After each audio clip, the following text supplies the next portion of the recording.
সম্মানিত দেশবাসী ও মুক্তিকামী ছাত্র জনতা, শহীদের রক্তের বিনিময়ে ছাত্র নাগরিকের অভ্যুত্থানের মাধ্যমে আমরা যেই ফ্যাসিস্ট হাসিনার পতন ঘটিয়েছি এবং একটি নতুন বাংলাদেশের আকাঙ্ক্ষা করছি, তাকে নস্যাৎ করতে বিভিন্ন শক্তি ইতিমধ্যে তৎপর হয়েছে এবং নানা ধরনের ষড়যন্ত্র এবং পরিকল্পনা করা হচ্ছে। আমরা মুক্তিকামী ছাত্র জনতার পক্ষ থেকে স্পষ্টভাবে বলতে চাচ্ছি যে এই বাংলাদেশকে ফ্যাসিবাদী রেজিম থেকে মুক্ত করার জন্য এবং একটি নতুন বাংলাদেশ, জনগণের বাংলাদেশ প্রতিষ্ঠার জন্য সকল ধরনের ষড়যন্ত্রকে নস্যাৎ করার জন্য, প্রতিহত করার জন্য বাংলাদেশের ছাত্র জনতা কিন্তু সদা প্রস্তুত রয়েছে। আমরা দেখতে পাচ্ছি নানান জায়গায় লুটপাট, সহিংসতা এবং সাম্প্রদায়িক হামলার মতো ন্যাক্কারজনক ঘটনা ঘটছে।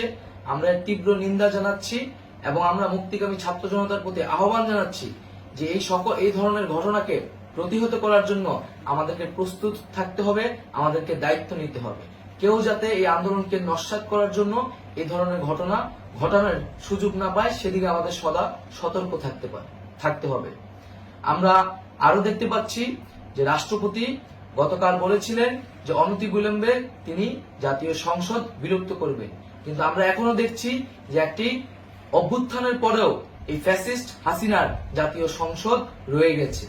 তাই আমরা ঘোষণা করছি যে আজ দুপুর ৩টার মধ্যে এই ফ্যাসিস্ট হাসিনার যে জাতীয় সংসদ, সেই সংসদের বিলুপ্তি ঘোষণা করতে হবে।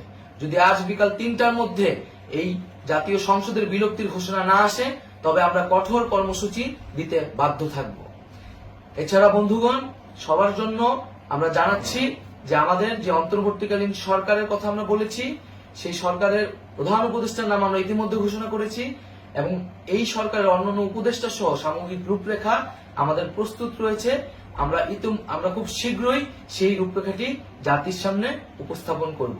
আমরা বাংলাদেশে স্থিতিশীলতা চাচ্ছি, সমাজে ন্যায় বিচার চাচ্ছি, সেজন্য কার্যকর পদক্ষেপ নিতে হবে এবং তার প্রথম পদক্ষেপটি হতে হবে এই জাতীয় সংসদ ভেঙে দেওয়া।